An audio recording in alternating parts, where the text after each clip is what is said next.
বাইরে ভাই, যেভাবে বাংলাদেশের ঋতুর পরিবর্তন হচ্ছে, যেভাবে বাংলাদেশের তাপমাত্রা বৃদ্ধি পাচ্ছে, আপনার শরীর যদি ঠান্ডা রাখতে চান, আপনার শরীর যদি কুলেটে রাখতে চান, আপনি যদি সুস্থ থাকতে চান, তবে ঠান্ডা জাতীয় ফল, ঠান্ডা জাতীয় সবজি, পানি জাতীয় ফল, পানি জাতীয় সবজি আপনাকে খেতেই হবে।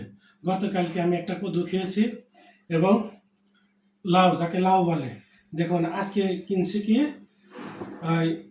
কলার মোচা, তরমুজ, কচু, পেঁপে, আর হচ্ছে কি কলমিলতা, টক আম আর শশা। যে সমস্ত খাবার আপনার শরীরকে কুলেট বা ঠান্ডা রাখবে, এই গরমে চৈত বৈশাখ মাসে আপনাকে খাবার তালিকায় ওইগুলোই রাখতে হবে। প্রতিষেধকের চাইতে প্রতিরোধ উত্তম। আপনার শিশুকে অভ্যাস করুন, আমিও করছি। আসসালামু আলাইকুম।